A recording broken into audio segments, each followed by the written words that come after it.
Okay, and we're live.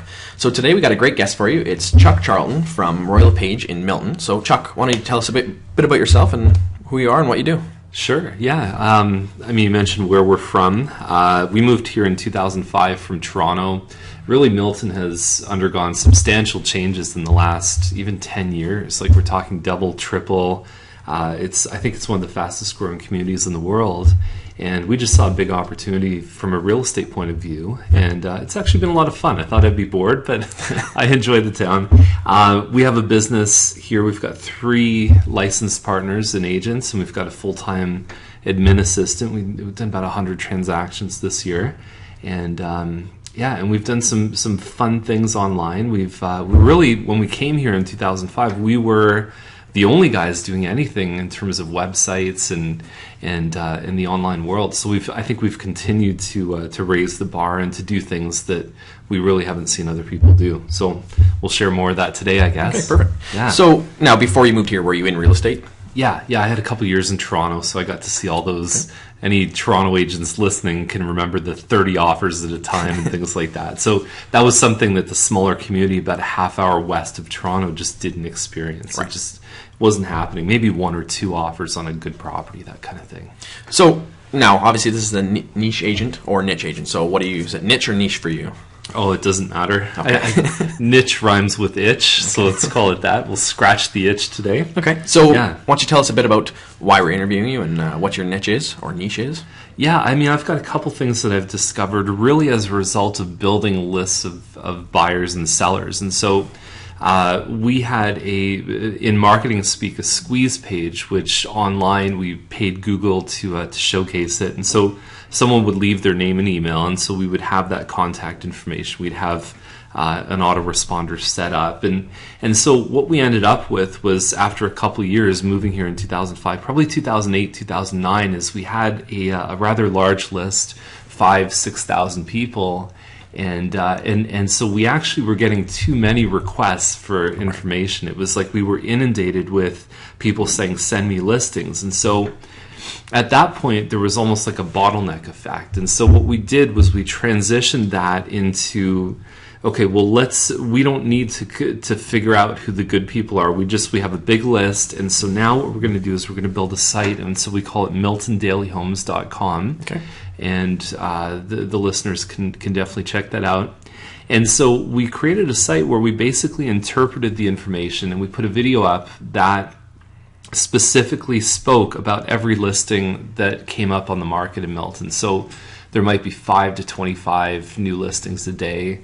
And so we just interpret. And so one of the things that I think in terms of a niche that we've created is we've created this audience that really is, we don't do it for any of the surrounding communities. It's only for Milton. Right. And we go very deep with the information and lead with the giving hand and say, okay, here's the things that you need to know. Yep. And the vision is that could we take a list of 1,000 requests for homes, because they all asked for that. They said, hey, send me listings in Milton. Yep. And can we transition that into 100 requests to meet me in person? Because that's what I really wanted at the end of the day. And so that's what it was, is that I'll give you the listings, I'll give you the entire thought process that I had. Because I almost imagine, what if someone could sit beside me and review listings with me? Because that's what I do in the morning. Yep. Like, if you can add something to something you're already doing, every morning I would wake up and say, okay, what listed yesterday? And so I brought them into that process. Right. And I've started to see that niche has a lot of value in real estate, to say, can I bring someone into my process? Can I add the expertise into that and flavor it? Because the information is no longer a secret, right? We don't own the information like we used to. It's right. I mean, it's over the years that has certainly transitioned. So what our value is really to be expert negotiators, to be connectors between people, and we're going to talk about that later too.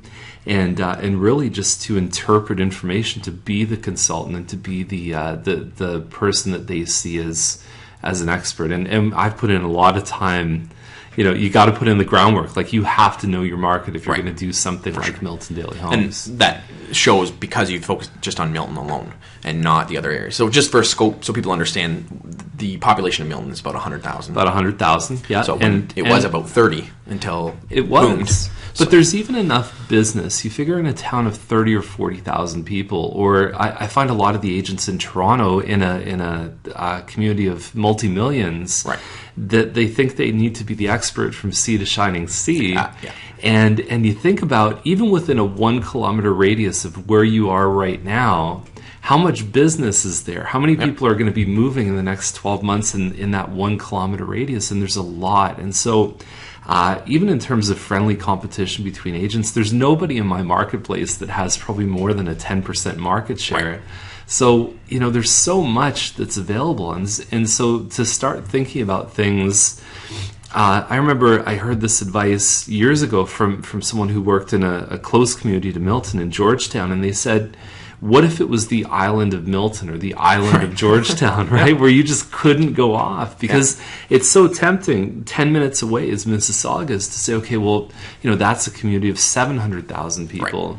Right. Would I work there? And we have chosen to on occasion, but we don't need to. Is that and really from a lead generation perspective, to think about it as you're targeting Milton buyers or Milton sellers, and you're going to get other stuff. It's just, I think it's a natural byproduct. But your focus is on the Milton side. Yeah, absolutely. And it's great to be able to be in a position as an agent where you don't even need to break out the map book. Right. You know it. Yeah, and so I've really seen, working in Toronto versus working in Milton, the advantage of really putting your eggs in one basket, and like I said, you're going to get a little bit of periphery business if you choose to, but the whole idea is, and you may have talked about this concept, I'm sure you have, it's really the root of your podcast, is that a 5-watt or a 5-watt light bulb can barely light a room, but a 5-watt laser can cut through steel, right? And so it's that whole idea of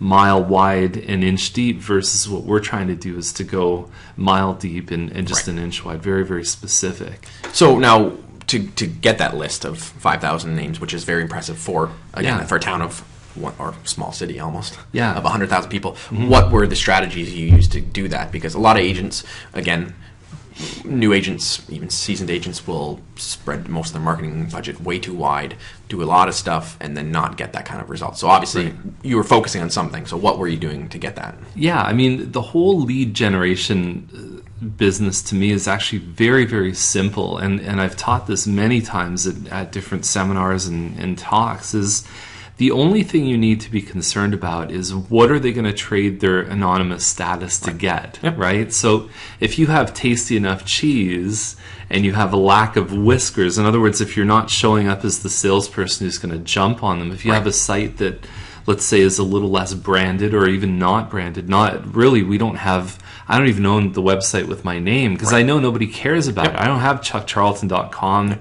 I had it, but then I just let it go because I thought nobody really cares. And so all of our websites are related to searchmiltonhomes.com, Milton Daily Homes, and so it conveys a benefit. And so when you talk about the whole idea of how to build a list, is that all you need to do is figure out what do they want, so what's their dream come true, what's their biggest fear, and put that, so it could be something like a guide to Milton house prices, it could be a guide to Milton neighborhoods, and so all you're doing is you're saying, I have this, and so what I need you to do is to give me something, right? So whether it's an email address or a like on Facebook or something that's gonna, because the only purpose of any website is to really allow them to provide some kind of information. I believe that. I think that a lot of people are just jumping around on sites, and there's nothing there's no opportunity for that owner of that website to really keep it, to have anything left after the visit, right? And so you've got to trade something good to get it. That's when I teach classes, I always tell people are looking for information, not an agent. Right. If agents have it backwards, they think they're there searching for an agent. Right. They're looking for information, and if you can provide them that information, they'll be more likely to work with you. Yeah. And I always say, like you said earlier, is the information you're giving them has to be valuable enough that they're willing to leave their information for that. The example I use is if you're going out for lunch. I went out to Harvey's the other day in Canada. That's a restaurant or hamburger joint here, and on the back of the receipt, it said, go online and enter for a chance to win $50 gift certificate. Right. Well, for me, that value is not worth for a chance to win $50. Right. Now, if they had on the back and said, go online for a $5 off coupon for your next purchase, sure, that value is worth it for me. So business. I'd be more likely to fill out my information. Yeah, and even the marketing thing, I'm sure you've seen the ads that real estate agents have where they say, okay, buy a home with me and I'll pay your home inspection. And aside from the conflict of interest that may represent, the thing about that whole process, or win a cruise with our team or whatever, the problem with that is that you're basically saying you need to give to me before I give to you. Yep. And so leading with the giving hand, and that's one of the fundamental concepts of Daily Homes, is that I'm giving them a lot of stuff. I mean, they're actually going to be better off than hopefully they're better off than when leaving as when they arrive. And so you really need to think about that, is what can you do freely, or in exchange for that contact information, but what can you give to them that would be better than anything else that somebody could even leave on the back end? What could you do on the front end that would create a lot of reciprocity, right? I mean, that's a basic philosophy of just, how to, people are wired to want to reciprocate. Right. And so if you use that in your marketing, is if you provide something so good that they almost want to come back to you and say, how could I repay you? Yep. That's a great concept to come from. And I think that's a concept that most agents are missing. And they, again, like you said, what can you give me first before they give them anything? And a lot of agents are afraid to give anything because they think that they're going to just take and go. But it's proven time and time again, psychological studies have shown when you give first, you're going to get more back. Yeah, and I get it, because some agents are in that scarcity mindset, and I think all of us have traveled that road at some point where it is important that next buyer does represent the next mortgage payment. And so it's very hard to distance yourself and to say, okay, well, I'm going to provide this information, and really I don't have any expectation in return. That it's, I know that if it's good enough, that the law of averages means something is going to come back to me. But it's a little scary at first to kind of say, here's some of my best efforts and my best work, and I'm just going to throw it out there for free. But the fight for attention is so huge right now. That's just the way it's got to be. Yep. Right. So now, you'd mentioned you do the video tours. So can you tell us a bit about, I've seen them, so I know what you're talking about. We'll put a link as well to some of those below. Yeah. So why don't you tell us a bit about what you do and why you do that? Yeah, I mean, it's people say to me, how can you do a video every single day? And it's like, well, how can you brush your teeth every day? It's just something you do. You get into that pattern, and Gary Keller's talked about how to build a habit, and they say 66 days, and some people say 21 days. And at the end of it is that Jeffrey Lant has a great little saying. He says, only send letters or only make calls on the days you want to make sales.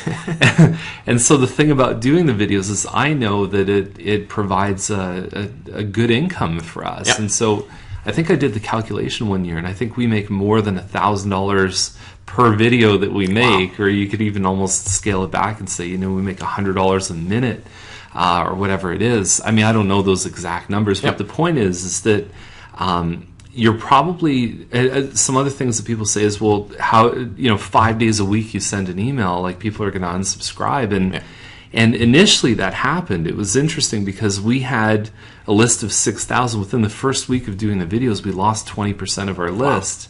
And so that's a little scary. But then you look, and this is another great lesson I learned, is that you have to almost upset or piss people off that don't matter. There's the 20% that don't matter, and there's the 20% that did. Because at the same time that was happening, we were getting letters from people saying, this is amazing. I can't believe you're doing this. I hope you keep it up. And a lot of those initial emails resulted in some great relationships with people. But that's been a big thing for us, is that if you're not doing something that shakes the tree a little bit and kind of upsets, you wonder if you're kind of doing anything substantial at all. So going back, what was the question that you asked? I'm just trying to think. Oh, doing the deals, why you do them, what you do them for, and what's actually the actual content of them. Yeah. So the mechanics of it takes me about an hour to do front to back everything. So I would review the listings for a couple minutes. I usually film it. Most of the time, it's one take. It might take me 2 takes if the phone rings or something. Yep. Edit through a program called ScreenFlow. So we use a Mac, and you and I have talked about just kidding. Exactly, the whole PC versus Mac is another podcast. But we use a program called ScreenFlow, and so all we're doing is just adding some basic zoom effects. We're just here's the pictures, and we're going to zoom in on that. Yep. And so, like I said, 5 to 25 listings. The videos generally we try and keep them around 10 minutes. Right. Which is even contrary to a lot of people. They think, you have to have your video less than under 3 the length of the song. Yep. But I look at it, you can never over-communicate with a passionate audience, is that if it's valuable to them, it doesn't matter, right? So you think, so the listeners, what's something that you're really passionate about? Are you passionate about guitar or your local sports team? If somebody sent you an email 5 days a week about guitar, like, you might go, that's perfect, I love that. Can you send 7 days a week? If it's quality stuff, and if it's just average stuff, people aren't going to want that. But the information you're providing is quality and information that the people are looking for. Yeah, so the editing, so the shooting, let's say 10-15 minutes, the editing is maybe another 10 to add those zoom effects. We write the blog post, and then we write the email that we send out to our list. Right. And we use getresponse.com as our list server. Now we're up to about 11,000 people on the list. And so that whole process is very much like a system. It's not any more skill required. People think I'm a techie guy, and I'm not, right? Like, I look at it and say, what do I want to do, and what are the tools I need? So I just go into WordPress and do some very basic posting techniques, and then it's up, and it's very simple. Get response is probably 6 clicks in order to send out an email to 11,000 people. And you almost feel sometimes when you click that button, you think, wow, this is going to 11,000 people. And it's just such a simple thing that you almost forget that every single person is getting something that looks like it's addressed to them. And the nice thing, again, is that's leveraged. If you were to cold call, or if you were to door knock, or if you were to do open houses, there's no way you would ever reach, probably even a year, if you're specifically sending that kind of information to someone, or to send individually that kind of email. So that's the amazing power of being able to do that with online, is you're able to, within 1 or 6 clicks, reach 11,000 people and give them the information. Sure. So the lessons from the site that we noticed was that what happened was we originally started, we said we're going to do the site to replace us having to reach out to people who asked for information. And so for a while we just kind of, it sounds bad, but we ignored some of the requests coming in. We just said, okay, you're getting the video. What else do you want? And we would still get business from that. And one of the big reasons, if you go onto the site, is we've got 3 very clear next steps for them. So you always want to lay out the potato chips in a way that it makes it very easy for them. So the 3 next steps on the website is they can come to a buyer class, or they can come for a tour of homes, which a lot of people think we get people in a bus. That's not usually what happens, is because it's not relevant to everybody. It's much more, in fact, it resembles a consultation with a few homes at the end.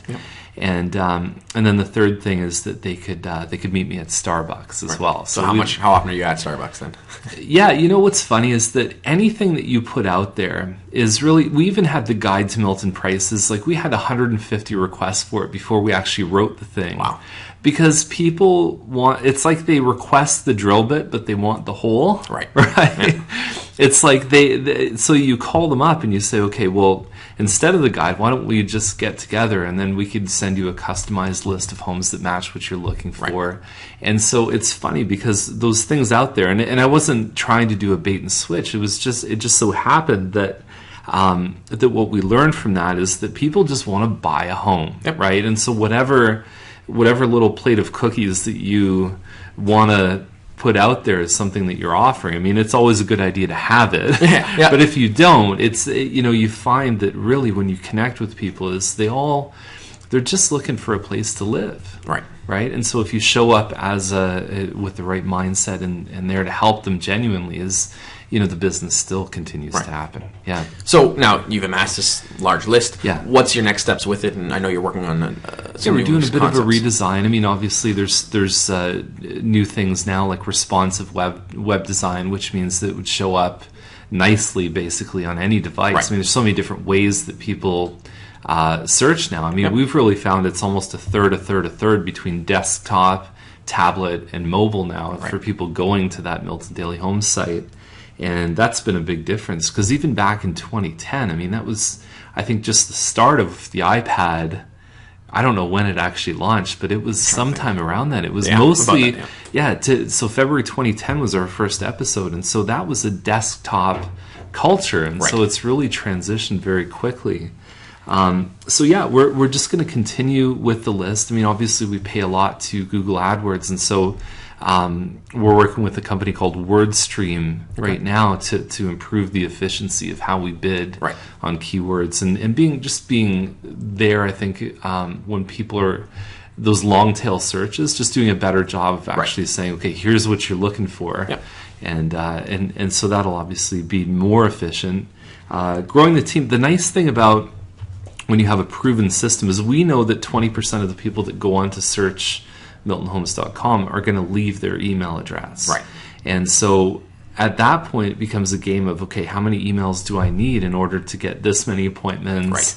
So it's like a volume knob, right? As you say, okay, I want twice as many transactions on the back end. Right. Well, that means I just need to double the budget on the front end. And so I know a lot of people talk about SEO and everything. My problem with SEO has always been that they kind of change the rules on you all the time.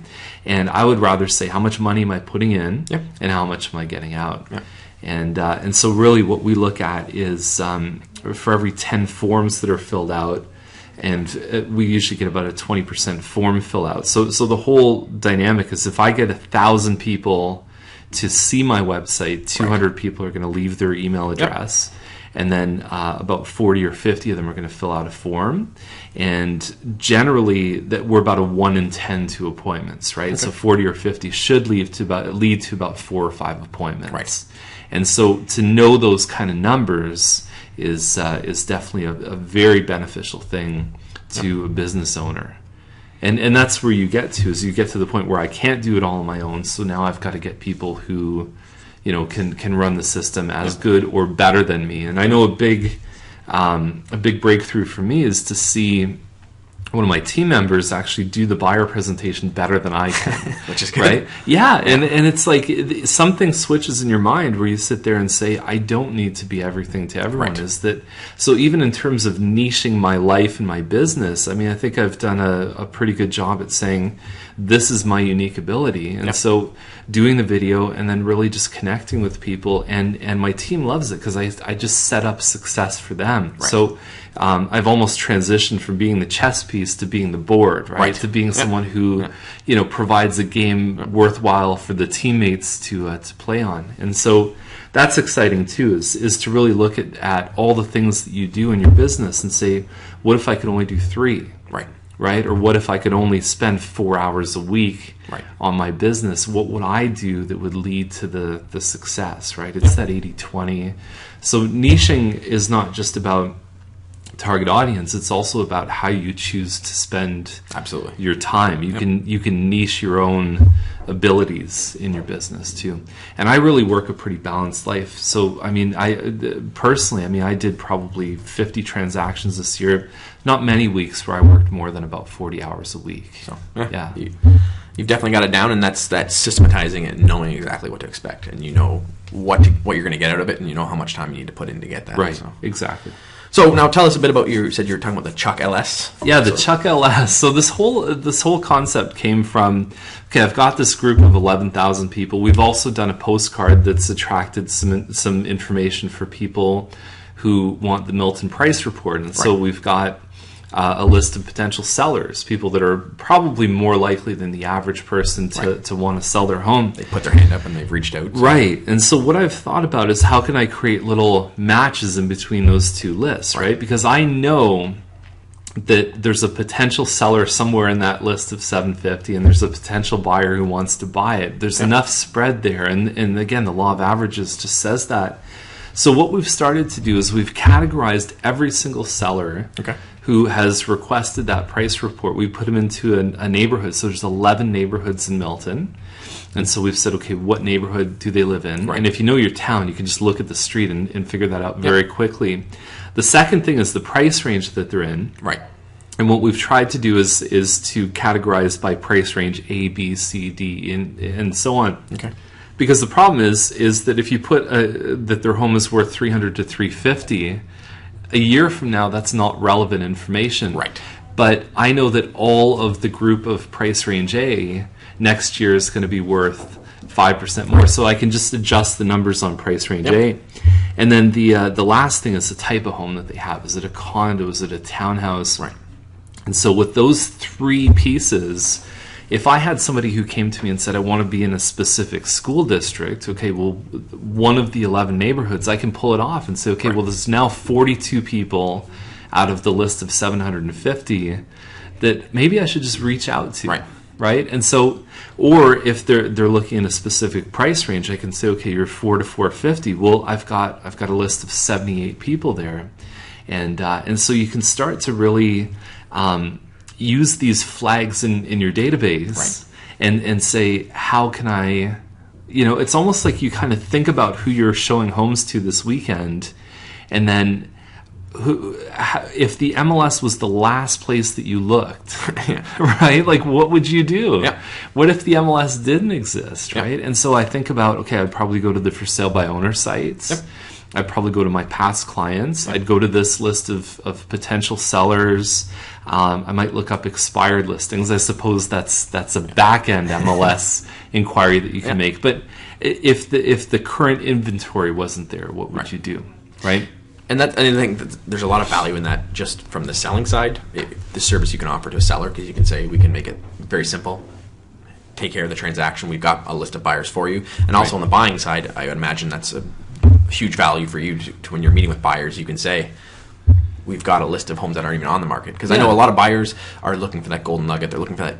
There's almost a mystery home. They're just searching for that. They want to find it. That's a lot of times they'll go online. They may be getting listings from other agents, but they're looking for that secret gem. And you have a list of secret gems that may be perfect for them. It is, because I think the buyer side, usually the value proposition on the buying side is like, how friendly are you? Or it's like what do most agents have on the buying side? It's like, okay, well, I'll be more available than other people, or there's not much there, right? On the selling side, I mean, at least you've got, when you list a home, as you can say, I'm going to do this or do that. And of course, personality goes a long way. I mean, if they don't trust you, that you're going to do the right job. But I look at it is when you start going to a listing presentation saying, I've got a list of 11,000 people, that's a big thing. And we sell homes before even listing them sometimes. And so being able to showcase a listing before, so instead of what I would say to people when I meet them on a listing appointment is that I started looking for the buyer for your home 6 months ago. Right. Before you even talk. And so most agents that list your home are going to put the sign up, and then they're going to have a 6-day marketing plan. You do an open house on the first weekend and put an ad in the paper, and then it kind of fizzles. And so we've got this driving engine that continues to look for new buyers. And one of the education points that we tell people is that 1 in 122 buyers actually buy the home that they inquire about. So even if I put an ad for your home in the newspaper, if someone calls in, if we're lucky enough to get, and most people who place newspaper ads know that you're not getting more than a handful of calls, that buyer's likely not going to buy the house. So what we need to transition into the mindset, and what I try and teach the sellers is that whoever is speaking to the most buyers as a big list has the highest percentage of actually getting your home sold.